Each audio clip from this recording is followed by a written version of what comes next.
everyone, welcome to Informal Teaching. আমি আরশাদ, আপনাদের course instructor এবং এটা হলো C++ প্রোগ্রামিং সিরিজের ক্লাস 3।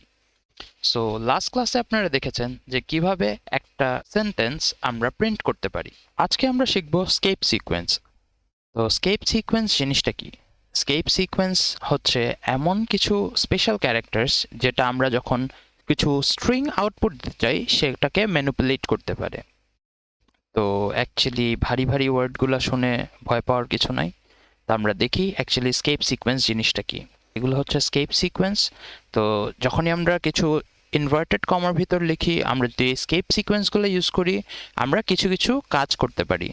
যেমন \n দিয়ে আমরা নিউ লাইন ক্রিয়েট করতে পারি, \t দিয়ে একটা ট্যাব যেতে পারি হরিজন্টালি, \a দিয়ে অ্যালার্ম বাজাতে পারি। অ্যালার্ম বাজানো দ্যাট ডাজেন্ট মিন যে অনেক বড় সড়ো কিছু বাজবে, একটা বিপ অথবা একটা ছোট কোনো সাউন্ড বাজবে।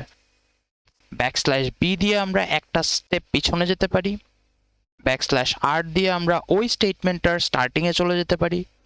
ডাবল ব্যাকস্ল্যাশ দিয়ে বোঝাচ্ছে যে আমরা ব্যাকস্ল্যাশ প্রিন্ট করতে চাচ্ছি মেইনলি।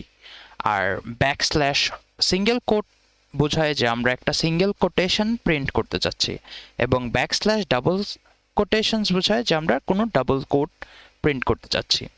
তো হ্যাঁ, অবভিয়াসলি আমি থিওরি শুধু পড়াবো না, আমরা এমপ্লাই করেও দেখব যে কিভাবে আমরা এগুলোকে ইউজ করব। সো আমি স্ক্রিনটাকে স্প্লিট করে নিই সো দ্যাট আপনাদের বুঝতেও সুবিধা হয়, আপনারা যেন ইজিলি দেখতেও পারেন। সো হ্যাঁ, আমরা লাস্ট ক্লাসে লিখেছিলাম হ্যালো ওয়ার্ল্ড এবং আরও অনেক কিছু। তো আজকে আমরা দেখি যে স্কেপ সিকোয়েন্সগুলো দিয়ে আমরা কিভাবে একটা স্ট্রিং অফ ওয়ার্ড ম্যানিপুলেট করতে পারি। তো যেমন আমরা দেখছি যে লাস্ট ক্লাসে বলেছিলাম যে আমরা যদি নেক্সট লাইনে কিছু লিখতে চাই এরকম এন্ডেল দিতে হবে। এন্ডেল রিপ্রেজেন্ট করে আমাদের একটা নিউ লাইন। তো এন্ডেল দিয়ে আবার কি করতে হয়, আমাদের সি আউট লিখতে হয়, তারপরে আমরা যে মেসেজটা প্রিন্ট করতে চাই সেই মেসেজটা লিখতে হয়। সো আমি যদি লিখি হ্যালো ওয়ার্ল্ড আর নেক্সট লাইনে লিখতে চাই যে আই অ্যাম আরশাদ। সো হ্যাঁ, সিম্পলি এই জিনিসটা করা যায়।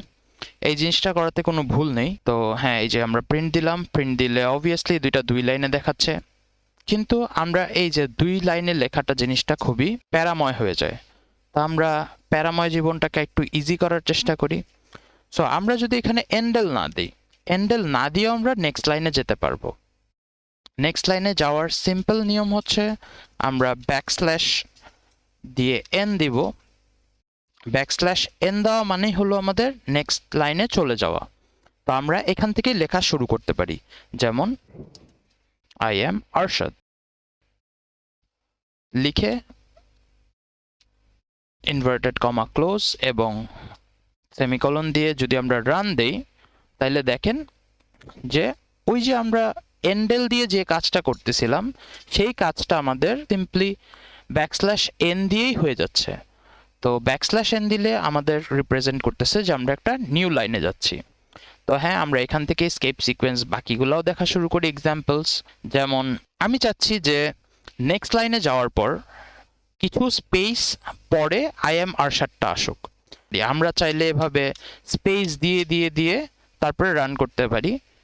এভাবে স্পেস দিয়ে রান করলে অবভিয়াসলি এতগুলি জায়গা আসবে, অথবা আমরা যদি এখন চাই যে না এতগুলি স্পেস দিব না, স্পেস দেওয়াটা খুব প্যারাময়, অথবা আমরা বুঝতে পারবো না যে একটা সার্টেন স্পেস পরপর সাপোজ আমরা কিছু লিখতে চাচ্ছি, তো ওই সার্টেন স্পেসটা কি গুনে গুনে আমাদের সাপোজ 5টা স্পেস অথবা 4টা স্পেস দিব, গুনে গুনে 4টা 5টা স্পেস দেওয়াটা খুবই কষ্টকর হয়। তো আমরা সিম্পলি এখানে স্কেপ সিকোয়েন্স ইউজ করতে পারি। তো যেমন আমরা এখানে \t দিলাম, তো \t দিলে আমাদের 8টা স্পেস পরে গিয়ে লেখাটা আসবে। দ্যাট মিনস আমরা যদি রান দিয়ে দেখি যে হ্যালো ওয়ার্ল্ড তো প্রিন্ট হলো, হ্যালো ওয়ার্ল্ডের পর আমরা নিউ লাইন দিয়েছিলাম, নিউ লাইন দেওয়ার পর নিউ লাইনে আসলো, নিউ লাইনে আসার পর আমরা \t দিয়েছি। দ্যাট মিনস যে আমাদের একটা ট্যাব পরে সামনে যা লিখবো সেগুলা প্রিন্ট হবে। তো \t দেওয়ার ক্ষেত্রে আমাদের এখানে কিছু স্পেস এসে পড়েছে। তো হ্যাঁ, আমরা সামনের গুলা দেখি। তো হ্যাঁ, আমরা এখানে আরো কিছু লিখি, আবার একটা নিউ লাইনে যাই, নিউ লাইনে গিয়ে আবার একটা ট্যাব যাই, ট্যাব যাওয়ার পর লিখি I have a dog named Safi. ঠিক আছে, এই জিনিসটা লিখলাম। লিখে আমি চাই যে লেখাটা শেষ এই জিনিসটা আমাকে কম্পিউটার বুঝাক। তো আমি এখানে সিম্পলি ব্যাকস্ল্যাশ এ দিই। ব্যাকস্ল্যাশ এ দিলে আপনারা দেখবেন যে যখনই আমি রান দিব কোডটা পুরোপুরি এক্সিকিউট হয়ে যাওয়ার পরে একটা সাউন্ড দিবে, অথবা ইন বিটুইনও যদি আমরা দিতে চাই তাহলেও সেম কাজটাই করবে। সো আমরা রান দিয়ে দেখি। দেখেছেন ছোট একটা সাউন্ড আসছে। আমরা এখন নেক্সটে আসি, দ্যাট ইজ ব্যাকস্ল্যাশ বি। এখন ব্যাকস্ল্যাশ বি দিয়ে কি করব? সাপোজ আমি লিখলাম I have a dog name Safi. এখন আমি চাচ্ছি যে আইটা রিপ্লেস হয়ে যাক কিছু দিয়ে, অথবা আইটা ডিলিট হয়ে যাক। সেই ক্ষেত্রে আমরা করতে পারি সিম্পলি ব্যাকস্ল্যাশ বি দিয়ে যদি একটা স্পেস দেই, তাহলে আমাদের যে লাস্ট ওয়ার্ডটা আছে সেটা ডিলিট হয়ে যাবে। সো সিম্পলি রান দিয়ে দেখলাম যে ব্যাকস্ল্যাশ দিয়ে একটা যখন স্পেস দিলাম তখন এই আইটা স্পেস দ্বারা রিপ্লেস হয়ে গেল।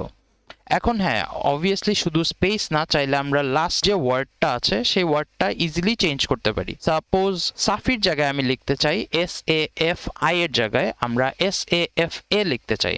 তো ব্যাকস্ল্যাশ বি দিয়ে যদি আমরা এ দেই, it will change Safi to Safa. হ্যাঁ, লাস্ট লাইনের যে ওয়ার্ডটা আছে সেই ওয়ার্ডটা চেঞ্জ হয়ে যাবে। তো এখন আসি আমরা ব্যাকস্ল্যাশ আর। তো ব্যাকস্ল্যাশ আর দিয়ে বেসিক্যালি কি হয়, এখন যদি আমরা ব্যাকস্ল্যাশ আর লিখি যে হ্যালো, আবার হ্যালো লিখলাম। হ্যাঁ, এখন আবার বললেন না যে আমি যা লিখতেছি that is not making any sense. Actually হ্যাঁ, এটা কোনো সেন্স মেক করতেছে না, বাট আপনাদের বোঝানোর জন্য স্কেপ সিকোয়েন্সগুলো আমি র্যান্ডম জিনিসপাতি লিখতেছি। তো দেখি, আমি যখন ব্যাকস্ল্যাশ আর দিয়ে কিছু লিখি, আমাদের এই যে লাস্ট লাইনটা যেখানে শেষ হয়েছে তার স্টার্টিংয়ে চলে যায়, এবং যে লেখাটা আমরা লিখেছি সেটা ওখানে প্রিন্ট হয়ে যায়। তো ব্যাকস্ল্যাশ আর বোঝা গেল। তো এখন আমরা আসি ডাবল ব্যাকস্ল্যাশ, যে ডাবল ব্যাকস্ল্যাশ দিয়ে কি বোঝায়। তো সাপোজ আমি সাফি লেখার পর একটা স্ল্যাশ চাই, ঠিক আছে? তো আমরা যদি ব্যাকস্ল্যাশটা প্রিন্ট করতে চাই, তো সিম্পলি আমরা দুইটা ব্যাকস্ল্যাশ দিব, তাইলে আমাদের একটা ব্যাকস্ল্যাশ প্রিন্ট হবে। তো হ্যাঁ, এই দেখেন আমরা এখানে দুইটা ব্যাকস্ল্যাশ দিয়েছি, কিন্তু আমাদের প্রিন্ট হয়েছে একটা ব্যাকস্ল্যাশ। সাপোজ আরো দুইটা ব্যাকস্ল্যাশ এক্সট্রা দিলাম, তো এখন আমাদের দুইটা ব্যাকস্ল্যাশ আসার কথা, দুইটা ব্যাকস্ল্যাশ আসছে।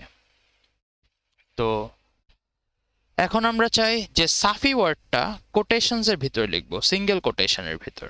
তো সিঙ্গেল কোটেশনের জন্য একটা ব্যাকস্ল্যাশ দিয়ে সিঙ্গেল কোট দিতে হবে, তাইলে একটা সিঙ্গেল কোট প্রিন্ট হবে। এই যে সাফিটা সিঙ্গেল কোটে প্রিন্ট হলো। এখন যদি আমরা চাই যে হ্যাঁ সাফিটাকে ডাবল কোটেশনসে লিখবো, সেটাও সেম, একটা ব্যাকস্ল্যাশ দিয়ে ডাবল কোটেশনস দিব, তাইলে কি হবে, সাফিটা ডাবল কোটেশনসে আসবে। তো এগুলো হচ্ছে কিছু স্কেপ সিকোয়েন্স যেগুলো দিয়ে আমরা জিনিসপত্র প্রিন্ট দিতে পারবো। যেমন এই যে যখন আমাদের ডাবল কোটেশনস লাগবে, তখন আমরা সিম্পলি যদি আমরা এরকম কোটেশনস দিয়ে যদি আমরা রান করার চেষ্টা করি, তাহলে আমাদের এরর দেখাবে। হ্যাঁ, এরর দেখে আবার ভয় পেয়ে যাওয়ার কিছু নাই, এরর আমাদের হবেই, আর আমরা সবসময় বাগ ফিক্স করার ট্রাই করব। আমরা যত বাগ ফিক্স করব ততই আমাদের কোড লেখার ক্যাপাবিলিটি ইনক্রিজ হবে। তো হ্যাঁ, ডাবল কোটেশনস দিলে এই জিনিসটা ডাবল কোটেশনসে আসবে, তাছাড়া আমরা ডাবল কোটেশনস এভাবে ইউজ করতে পারবো না। তো আজকে আমি চাচ্ছি যে আরেকটু কিছু প্র্যাকটিস করাতে, যেমন এটা বেসিক্যালি আমি আপনাদেরকে হোমওয়ার্ক দিচ্ছি। তো আপনারা স্ক্রিনশট নিয়ে রাখতে পারেন এই জিনিসটার, এবং আপনারা বাসায় ট্রাই করতে পারেন। আমি আপনাদেরকে নাম্বার 2টা করাচ্ছি, আপনারা নাম্বার 1, নাম্বার 3 অ্যান্ড নাম্বার 4 করে প্লিজ কমেন্ট সেকশনে দিয়ে দিন। তো হ্যাঁ, কমেন্ট সেকশনে যদি কিছু দেখি তাহলে অবভিয়াসলি একটু খুশি লাগবে, কজ আমি এই ভিডিও সিরিজটা ফার্স্ট ভিডিও দিচ্ছি। তো হ্যাঁ, কেউ যদি কমেন্ট করে খুব ভালো লাগে। তো দেখি সাইড বাই সাইড রেখে এই প্যাটার্নটা যেহেতু আমরা প্রিন্ট করব, আমি এখান থেকে কপি করে নিই। হ্যাঁ, অবভিয়াসলি আপনারা চাইলে টাইপ করে নিতে পারেন, আপনারা বাসায় চাইলে নাম্বার 2ও নিজেরা বাসায় করতে পারেন। আমি এখানে করছি। তো হ্যাঁ, অবভিয়াসলি এই জিনিসটা সেম লাইনে হবে। হ্যাঁ, আমরা স্কেপ সিকোয়েন্স ইউজ করে করতেছি, এটা মাথায় রাখতে হবে। তো আমি এটা এখান থেকে এখানে নিয়ে আসলাম। তো যেহেতু এটা নেক্সট লাইনে হবে, তো আমি এটাকে নিউ লাইন দিয়ে দিচ্ছি। অবভিয়াসলি আমরা এখানে একটা জিনিস ভুল করে গেছি, কোটেশনস দেওয়া। তো তারপরে আসবে এই লাইনটা। তো এই লাইনটা এখান থেকে রিমুভ করে এখানে নিয়ে যাই। যেহেতু এটা নিউ লাইনে আসবে, \n পেস্ট করলাম। তো এখন আমরা দেখি যে কি হচ্ছে। এটা যদি আমরা প্রিন্ট দিতে যাই, এটা প্রিন্ট দিতে গেলে আমাদের কি আসে দেখি। বিল্ট এন্ড রান দিলাম, কি দেখাচ্ছে? এরর দেখাচ্ছে। দ্যাট মিন্স যে আমরা যা লিখেছি আমাদের কিছু না কিছু ভুল আছে। তো আমরা ভুলগুলোকে ঠিক করি। যেমন আমি বলেছিলাম যে ডাবল কোটেশনস এর আগে আমাদের একটা ব্যাকস্ল্যাশ দিতে হয়। এখানে একটা ডাবল কোটেশন আছে, তো আমরা এখানেও ব্যাকস্ল্যাশ দিব। আমাদের এখানে একটা সিঙ্গেল কোটেশনস আছে, তো আমরা এখানে একটা ব্যাকস্ল্যাশ দিব। এখানেও একটা ব্যাকস্ল্যাশ হবে। তো আমরা এটাকে এখন বিল্ট এন্ড রান দেই, দেখি আমাদের কি দেখতে সিমিলার কিছু হয় নাকি না। অ্যাকচুয়ালি দেখেন, আমরা যেটা চাচ্ছিলাম আমাদের কিন্তু সেটা হয়নি। এখানে আমাদের একটা ব্যাকস্ল্যাশ বাকি রয়ে গেছে, এই ব্যাকস্ল্যাশটা আমরা দেই। তো সিম্পলি আমরা জানি যে ব্যাকস্ল্যাশ দিতে হলে ডাবল ব্যাকস্ল্যাশ দিতে হয়। তো এখন আমরা প্রিন্ট দিয়ে দেখি, বিল্ট এন্ড রান। এখন আমরা ম্যাচ করার চেষ্টা করি যে আমরা যেটা বানালাম সেইটা কি ম্যাচ করে নাকি না। তো হ্যাঁ, আমরা যে প্যাটার্নটা বানালাম এই প্যাটার্নটার সাথে এই প্যাটার্নটা মিলে, দ্যাট মিন্স আমরা কোডে কোনো ভুল করিনি। তো আজকের ক্লাস এখানেই শেষ। হোপফুলি আপনাদের ভিডিওটা ভালো লেগেছে। আপনাদের যদি ভিডিওটা ভালো লেগে থাকে, please like the video, share the video with your friends so that তারাও কিছু শিখতে পারে। অ্যান্ড আপনাদের যদি অন্য কোনো কোয়ারিজ থাকে, তো please comment down below. Thank you.